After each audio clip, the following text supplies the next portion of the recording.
The rain came down in sheets that late November afternoon, streaking the tall windows of the law office.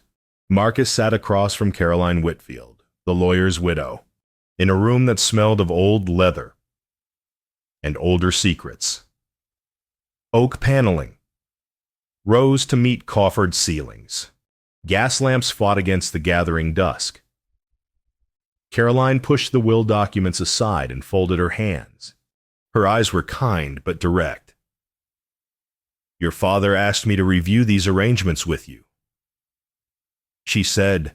"He wants to ensure you're provided for." Marcus nodded once. He was 16. Tall for his age, with dark hair that needed cutting, and his mother's gray eyes. He wore a suit that fit too well tailored by someone who'd never met him, purchased by someone who'd never seen him wear it. "But before we proceed," Caroline said gently, "how are things between you and your father?" The question hung in the air like smoke. Marcus looked at the rain-streaked window, then back at her. When he spoke, his voice was calm, measured, devastatingly precise. "I have no father," he said. "Just a name that signs papers." Caroline's breath caught. She'd witnessed many family conversations in this office, but the controlled pain in this young man's words struck deeper than shouting ever could. This wasn't teenage rebellion. This was arithmetic, Marcus continued as if cataloging inventory. "He provides tuition, investment accounts, a generous allowance. The house is maintained. My needs are met." He paused. "Everything except him." Marcus. 5 years, he said. 5 birthdays. My 8th grade graduation. When Sarah Miller chose Jacob Turner instead of me, and I thought the world was ending. Idani Biabi saw. Apa. My debate championship. When I broke my arm falling from the oak tree. He listed each milestone like stations on a railroad line. Each time. There was a reason. A merger. Track expansion. Investor negotiations. All critical. All more important. Caroline had kept her late husband's files. She'd watched this slow-motion abandonment for years, documenting it without fully understanding why. Now, facing this poised young man who'd learned not to hope. She understood. "The last time my father attended anything meaningful," Marcus said, "was 8 years ago. My mother's funeral." The lamplight flickered. Rain drummed against the windows. Caroline saw him clearly, then a boy who'd grown up with everything money could buy, and nothing a heart required. He'd taught himself not to expect his father's presence, and that lesson had cost him something precious. She closed the ledger in front of her, the decision formed before she could question it. "Mr. Harrison needs to know what his son just said." Marcus's eyes widened slightly. Then he shrugged. "He won't care." "He will," Caroline said, though she wasn't certain. "He has to." 300 miles away, Harrison Blake stood at his office window watching the evening train depart. The locomotive's whistle echoed across the rail yard, a sound that had once stirred his blood, but now merely marked time. His empire stretched from horizon to horizon, steel rails binding the frontier together, making him wealthy beyond measure. Caroline's telegram lay on his mahogany desk. Urgent matter regarding Marcus. Require immediate meeting. He'd dismissed it initially. Sent a reply. Handle as needed. Trust your judgment. I'd. Her response had been 2 words. In person. Now she sat across from him. Travel-worn but resolute. Spreading papers across his desk. Not legal documents. Something worse. A careful record. Dated entries going back 5 years. "What is this?" Harrison asked. "The cost of your empire." Caroline said quietly. He picked up the first page. Marcus. Age 11. Birthday. Asked when you'd arrive. I told him you were delayed by merger negotiations. He said. He's always delayed. The entry was dated. Precise. Damning. Harrison's jaw tightened. This is youthful anger. Nothing more. Read the rest. He did. And with each entry, his defenses crumbled. Marcus at 12. Graduation ceremony. The only child whose parents' chairs sat empty. Marcus at 13. Asking Caroline to stop telling him his father would make the next one said it hurt worse to hope.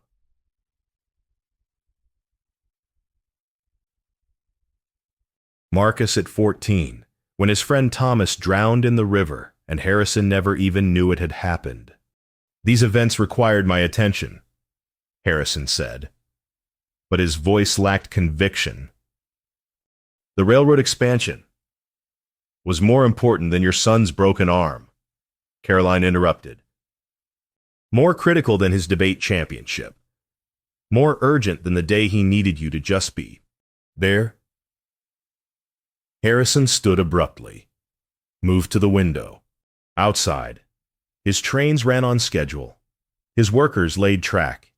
His investments multiplied. The machinery of his success hummed along perfectly. Inside, something was collapsing. I'm building his future, he said. You're building his future. Caroline agreed. But he has no past with you. What future matters without foundation? The truth of it struck like a felled tree. Harrison had spent 8 years running from his wife's death, pouring grief into ambition, transforming loss into empire. He'd told himself he was securing Marcus's opportunities, ensuring his son would never want for anything. But he'd given his son everything, except the one thing that mattered. He said something today. Caroline continued. In my office, reviewing the will, he said, I have no father, just a name that signs papers. Harrison closed his eyes. When he opened them, the railroad stretching to the horizon seemed suddenly meaningless, just steel and wood, cold and lifeless, nothing like the warmth of a son's trust. Caroline gathered her papers. I'm not telling you this to wound you, Harrison. I'm telling you because there might still be time. Not much, but some. After she left, Harrison stood alone in his office. One entry from her documentation haunted him. Marcus, age 13, asked me to stop telling him you'd make the next one. Said it hurt worse to hope. His son had stopped hoping for him 3 years ago. The document selling his controlling shares in the Union Western Railroad took 2 weeks to finalize. His partners thought he'd lost his mind. You're walking away from millions, they said. You're the railroad king. This is everything you built. Harrison signed anyway. He'd buried himself in the railroad after Elizabeth died. The work had been mercy, then something to fill the terrible silence of their home, a purpose to replace the grief. Every mile of track laid was a mile. He didn't have to think about the empty chair at dinner. Every negotiation completed was an evening he didn't have to face his son's eyes that looked so much like her eyes. Somewhere in those 8 years, distance had become habit. Absence had become normal. He'd convinced himself that providing wealth was providing love, that securing Marcus's future justified missing his present. Now, watching his signature transfer away his empire, Harrison understood what he'd really been doing. He'd been running, and Marcus had been left behind. The journey home took 3 days. Harrison arrived unannounced on a cold December evening. The house he owned but rarely inhabited stood solid and dark against the winter sky. Lamplight glowed from the upstairs window Marcus's room. He let himself in quietly. The entry hall smelled of beeswax and emptiness. Mrs. Chen, the housekeeper, emerged from the kitchen, startled. "Mr. Harrison!" "We didn't expect." "Where's Marcus?" "His room, sir, studying." Harrison climbed the stairs slowly. Each step felt heavier than the last. He'd walked into negotiations with hostile investors, faced down striking workers, navigated financial crises. None of it compared to the fear tightening his chest now. He knocked. Waited.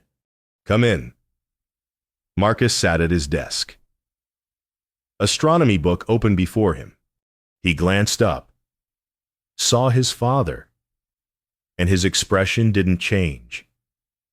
Not anger, not surprise, just a flicker of acknowledgement, like noting the weather. "Oh," Marcus said, "you're back." The casual indifference cut deeper than rage would have. Harrison stood in the doorway of his own home. Suddenly, a stranger in the house where his son lived. He'd prepared speeches during the journey, rehearsed explanations and apologies. Now, facing that calm dismissal, the words died in his throat. "I've sold the railroad," Harrison said finally. "I'm home now. To stay." Marcus looked at him for a long moment, then returned to his book. "All right." The silence stretched between them. 8 years of absence compressed into 10 seconds of quiet. Harrison wanted to cross the room, wanted to bridge the chasm he'd created, but he didn't know how.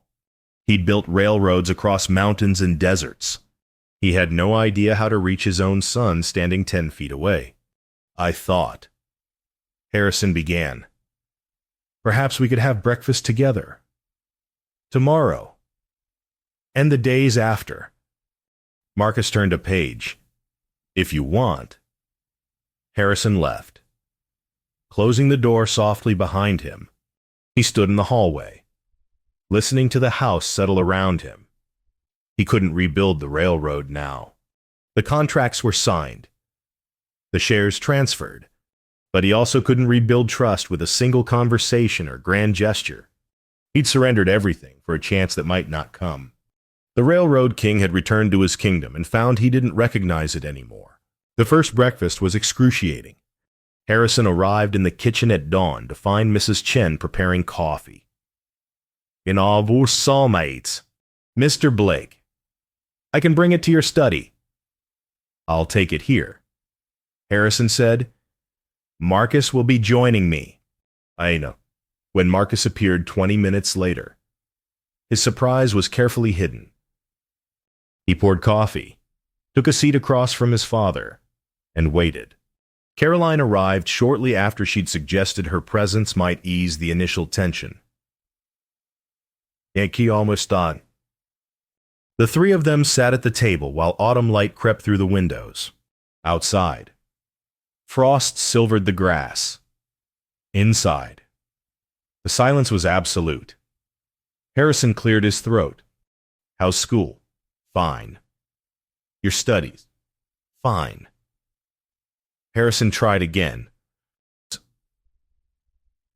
"What are you reading these days?" "Different things." Caroline sipped her coffee, letting the silence stretch. She'd coached Harrison before this. Stop trying to fix things. Just be present. But presence without connection felt like drowning slowly. The pattern repeated for days. Marcus appeared each morning, answered in monosyllables, left as soon as politely possible. Harrison asked careful questions that died on contact. The coffee went cold in their cups. The frost outside didn't thaw. 2 weeks in, Harrison was ready to quit. He said as much to Caroline during one of her visits. "He doesn't want me here."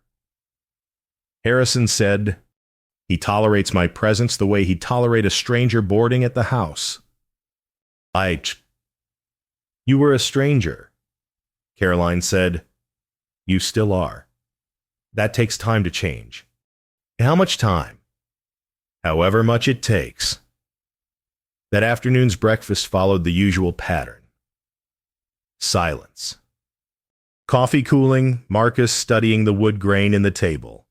But as Harrison asked about the weather, desperate for any topic, Marcus said something unexpected. "I'm reading about Jupiter's moons." Harrison stopped mid-sentence.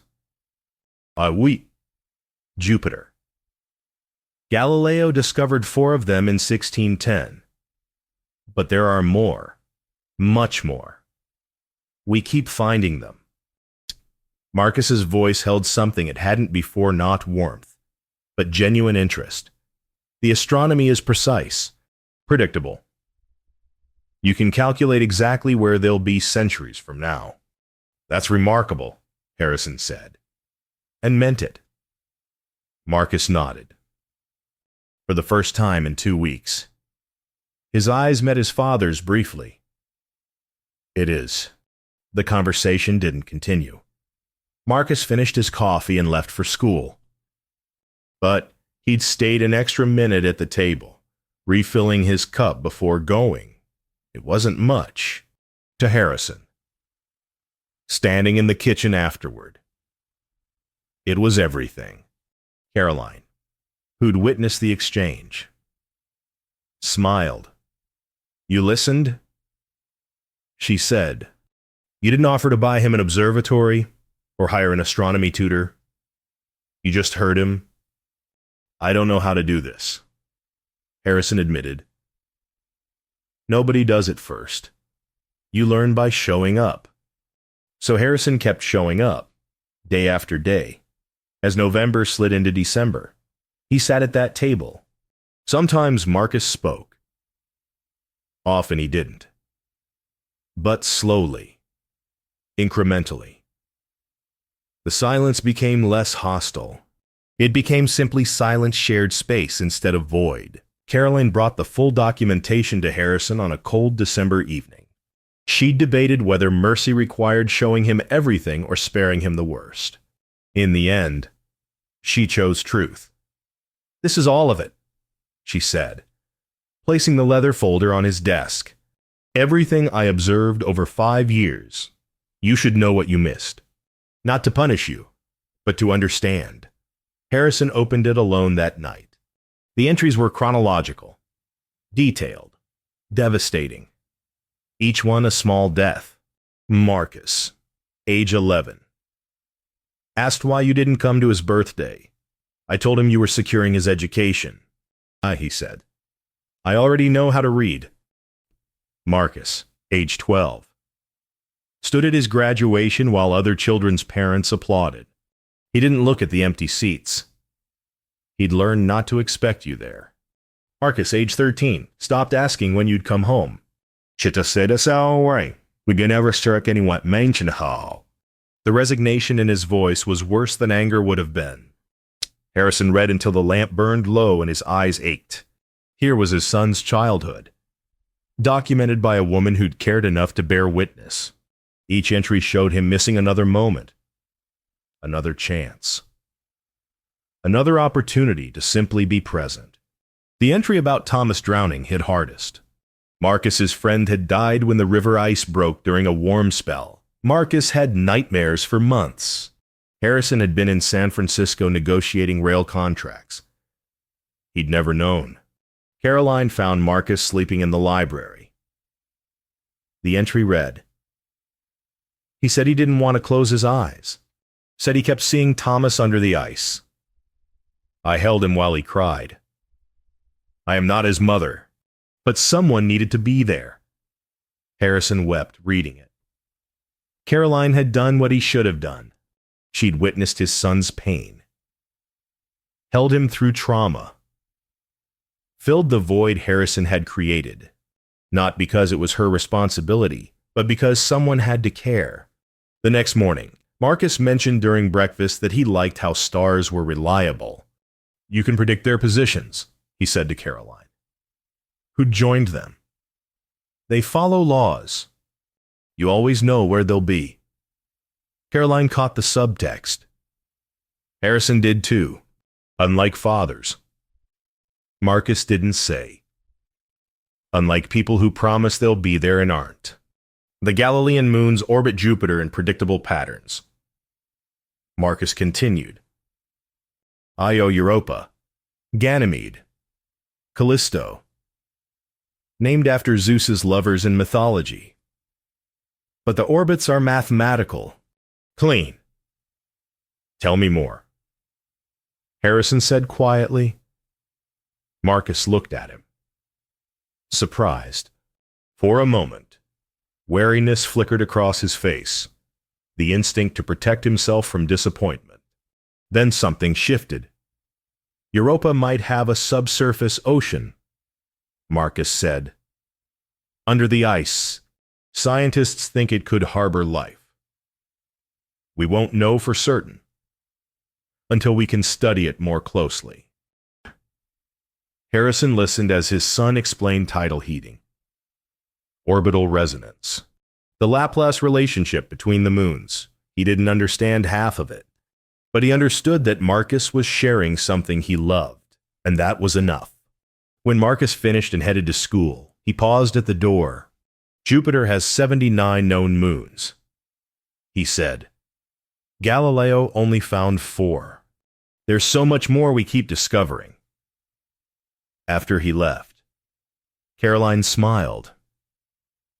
He's testing you, seeing if you'll actually stay interested or if this is another momentary attention span.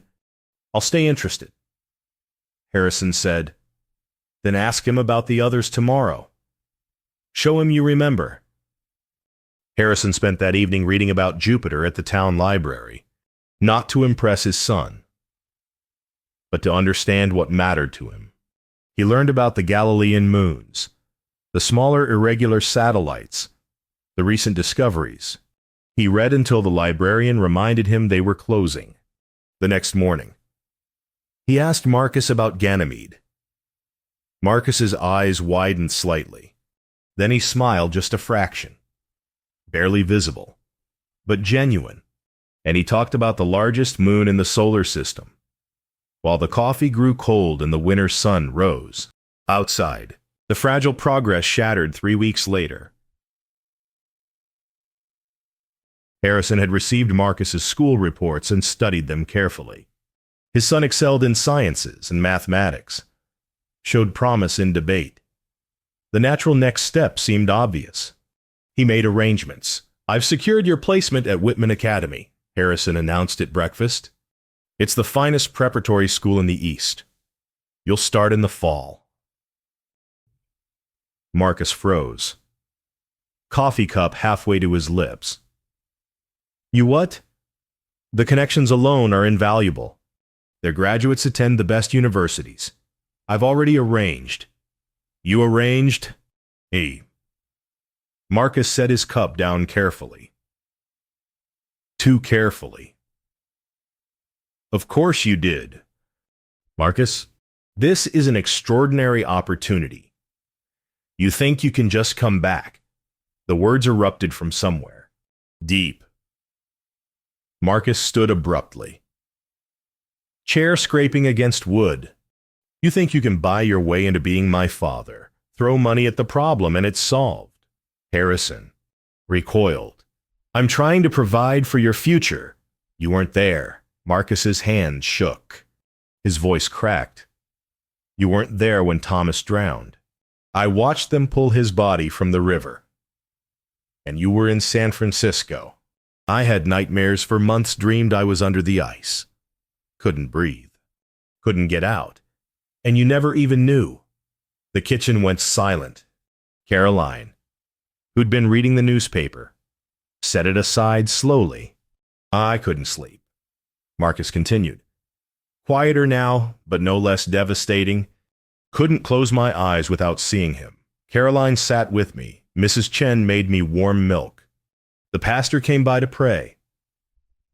Everyone helped except the one person whose job it was to be there. I didn't know because you weren't here. You're never here, even now. You're trying to send me away again. Different place. Same result. Anywhere but with you. Harrison felt the words like physical blows. Everything he'd built over the past month. The daily breakfasts. The conversations about astronomy. The tentative bridge between them was collapsing. "That's not fair," Harrison said. "I came home. I sold everything to be here." "You sold the railroad," Marcus said. "You didn't sell your need to control everything, to fix everything with money and arrangements and grand gestures instead of just," his voice broke, "instead of just being my father." He left the kitchen. His footsteps pounded up the stairs. A door slammed.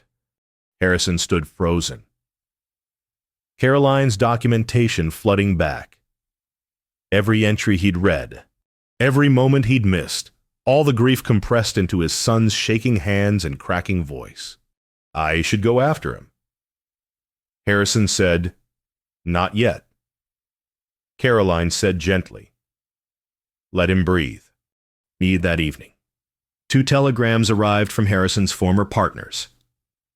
They'd heard about his change of heart, were willing to offer premium prices to buy back his shares. Double what he'd sold them for. The railroad beckoned familiar territory, problems he knew how to solve. Harrison stood in his study holding the telegrams. The escape route gleamed before him. Return to what he understood. What he was good at. What made sense. Leave this impossible task of learning to be a father to a son who might never forgive him. Dell. He thought about Marcus's words. About Thomas under the ice. About nightmares Harrison never knew existed. About Caroline sitting with a frightened boy while Harrison negotiated contracts hundreds of miles away.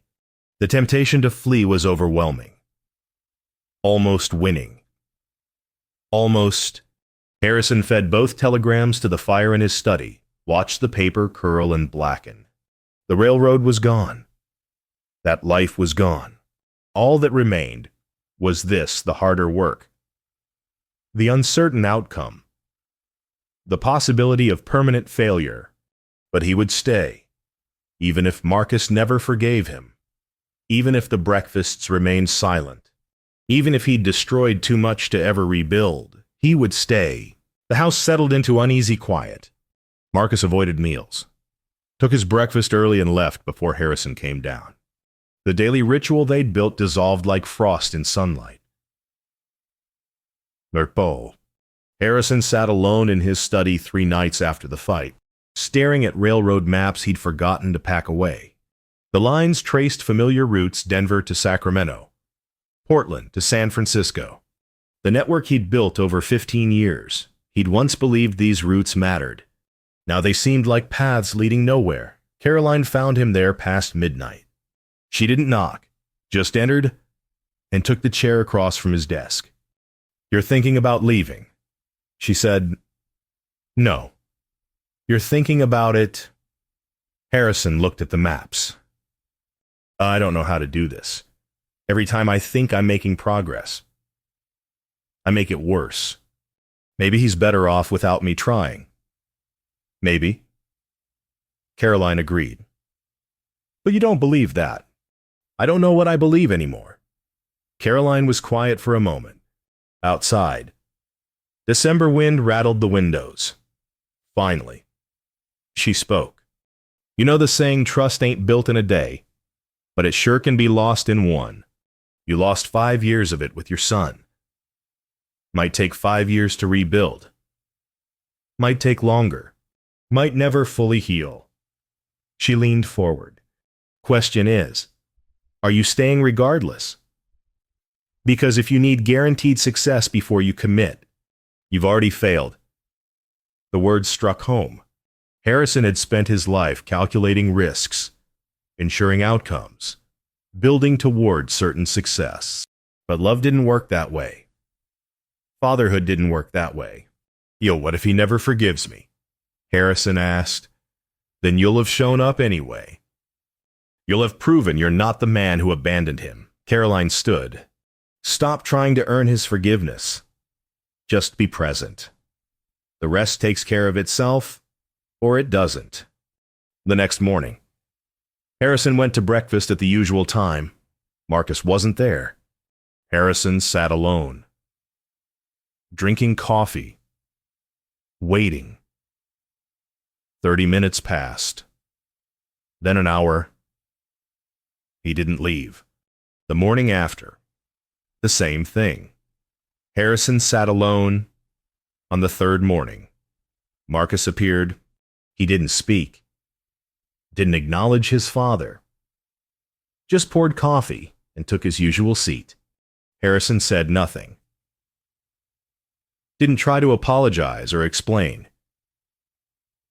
He just sat there, sharing the silence. They did this for a week. Then 2. Marcus gradually began eating breakfast again. Though he didn't speak, Harrison respected the quiet, didn't push. Small changes accumulated like snow. Marcus mentioned he had a debate competition coming up. Harrison asked when. Marcus told him. Harrison asked if he could attend. Marcus shrugged. Not yes, but not no. One morning, Marcus asked about Harrison's childhood. Where did you grow up? Harrison paused. Coffee cup suspended. Small farm outside Independence. My father raised wheat. Was he around? The question carried weight. Harrison understood what his son was really asking. Physically, yes. Emotionally, no. He was a hard man. Didn't believe in softness or sentiment. Said work was all that mattered. Marcus nodded slowly. I wondered where you learned it. The observation stung and healed simultaneously. Harrison set his cup down. I learned it. But that doesn't make it right. I thought I was doing better than my father. Because I provided more. I didn't realize I'd become exactly like him in the way that mattered most. At least you came back. Marcus said quietly. He never did. They sat in the winter kitchen. Pale sunlight breaking through clouds outside. The frost on the windows began to drip. Slow and steady. Harrison told his son about growing up lonely. About watching his father work the fields in silence. About leaving home at 17 and vowing never to be that cold. How he'd built an empire thinking it would prove something. How he'd lost everything that mattered in the process. Marcus listened. Didn't absolve him. Didn't judge him. Just heard him. When breakfast ended, Marcus paused at the door. I have that debate competition Thursday, 4 o'clock at the courthouse. I'll be there. Harrison said, all right. Thursday afternoon. Harrison sat in the front row of the courthouse assembly room. Marcus saw him there, surprise flickering across his face. Then he stepped to the podium and delivered his argument with precision and passion. Ikaw po, Yuan. Afterward, walking home in the cold December air, Marcus said, you actually came. I said I would. People say things. I know. I'll keep coming anyway. Marcus was quiet for a block. Then, all right. It wasn't forgiveness. It wasn't trust. But it was something a crack in the armor. A possibility where before, there'd been none. Harrison would take it. January arrived with clear, cold mornings. The daily breakfasts had become routine, not warm yet, but no longer frozen. Harrison and Marcus discussed astronomy. School assignments, town news, small threads of normalcy woven into the fabric of their days. One morning, Marcus mentioned wanting a telescope. Harrison's instinct was immediate.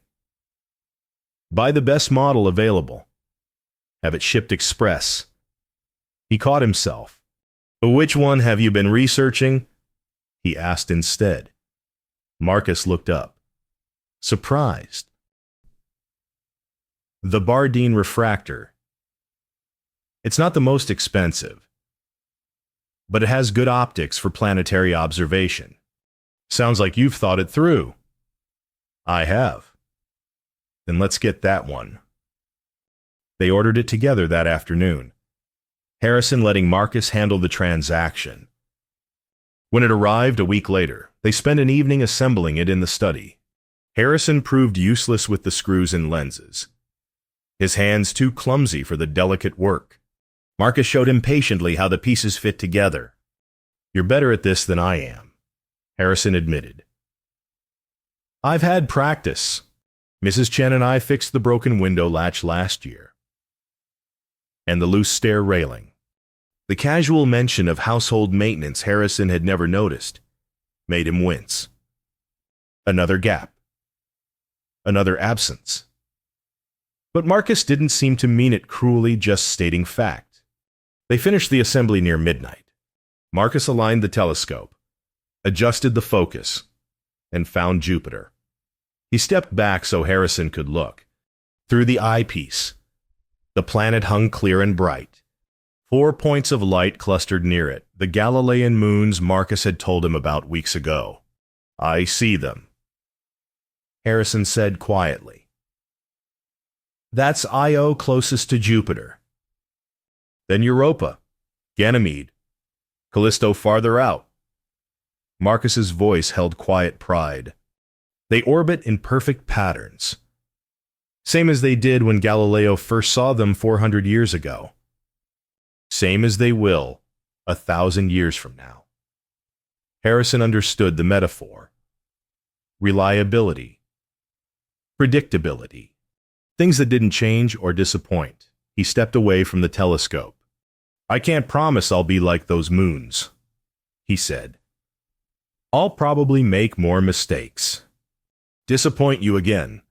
I'm still learning how to do this. Marcus adjusted the telescope's position.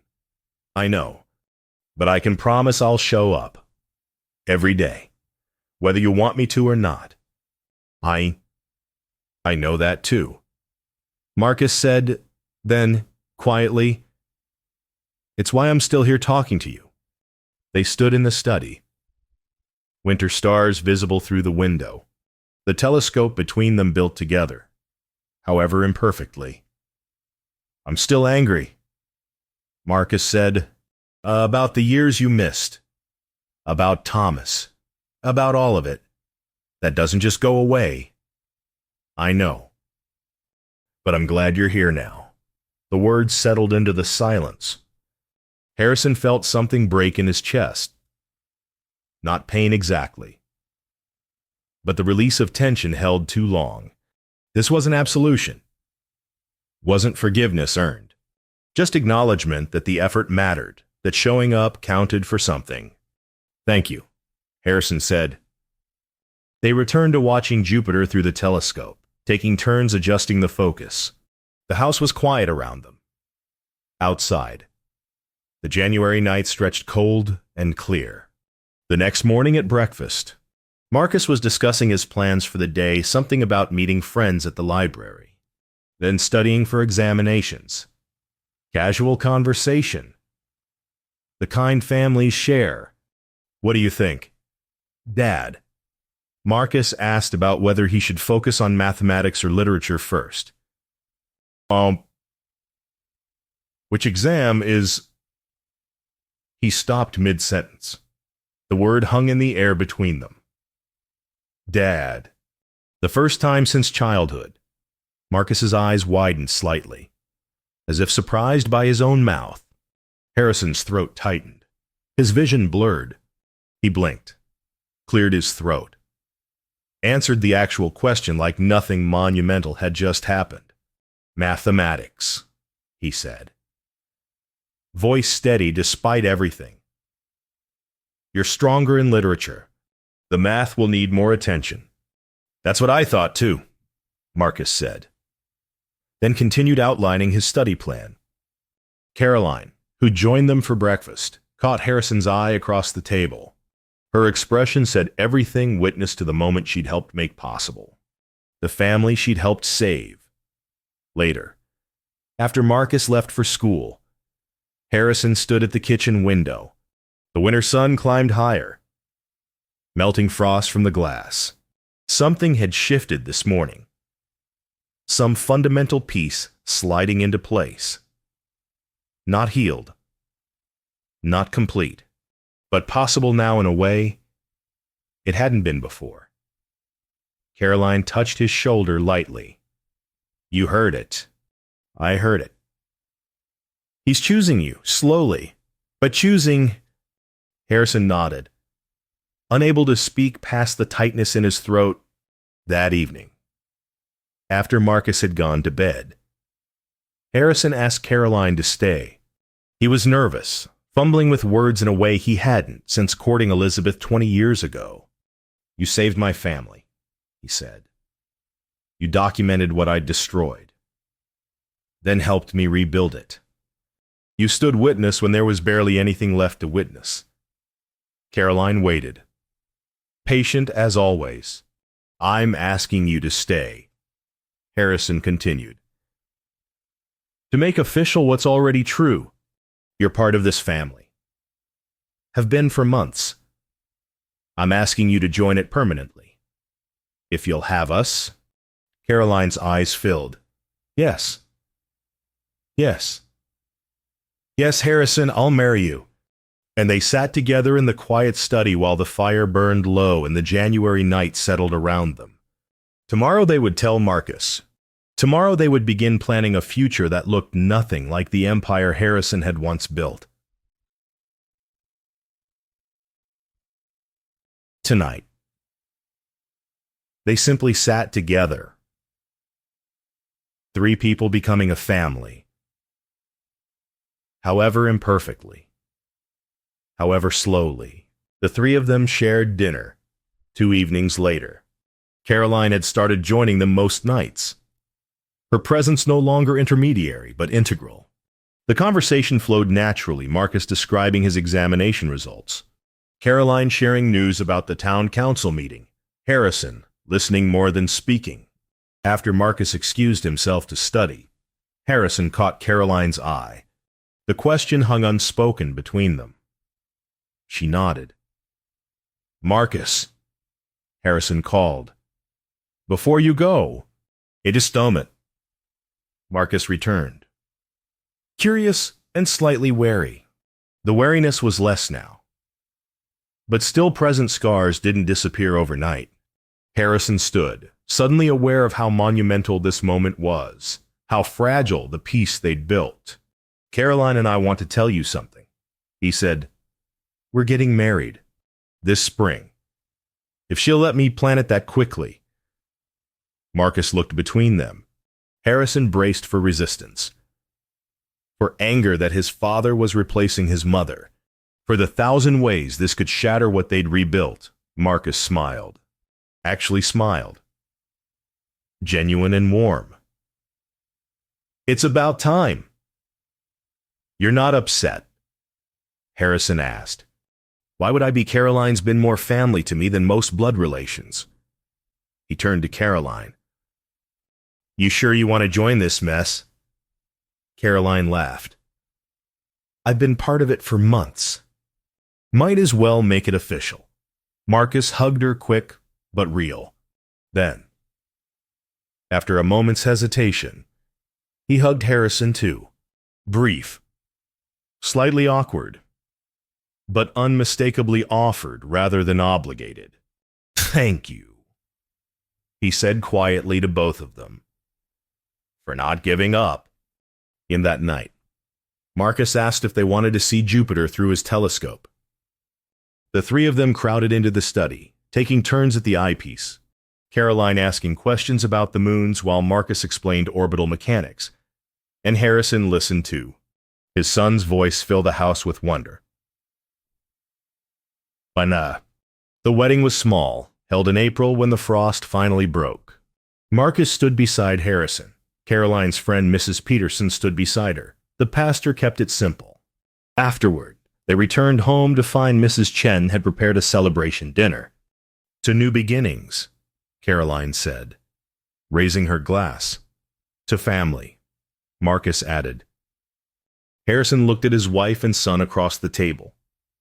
The house that had felt like a museum now felt like a home, not because anything dramatic had changed, but because people filled it, present, and accounted for, sharing ordinary moments that accumulated into extraordinary meaning.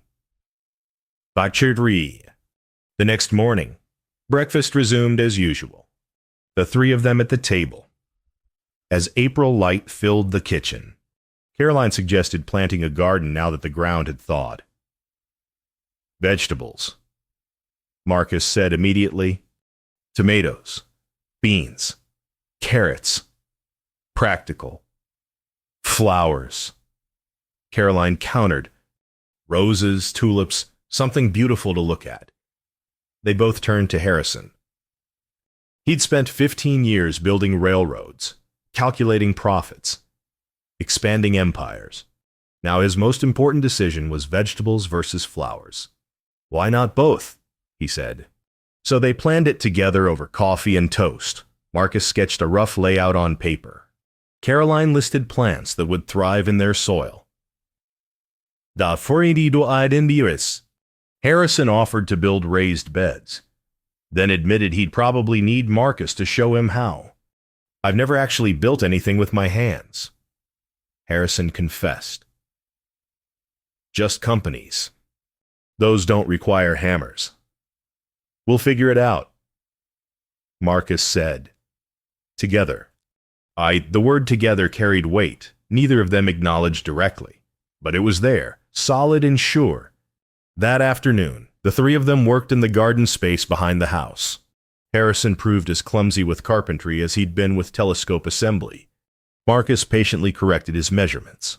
Caroline organized the seed packets and told them where each plant should go.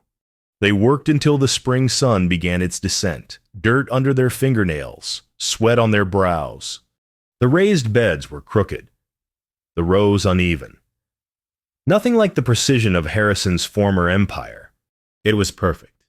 Standing there in the garden they'd built together, Harrison realized this was what he'd been running from all those years. Not the grief of losing Elizabeth, though that had been real, but this vulnerability being present, being needed, being imperfect and loved anyway. He looked at Marcus, who was joking with Caroline about her insistence on planting flowers along every edge. He looked at his new wife, who'd saved his family and agreed to join it. He looked at the house behind them. Windows open to spring air. No longer empty. This was his empire now.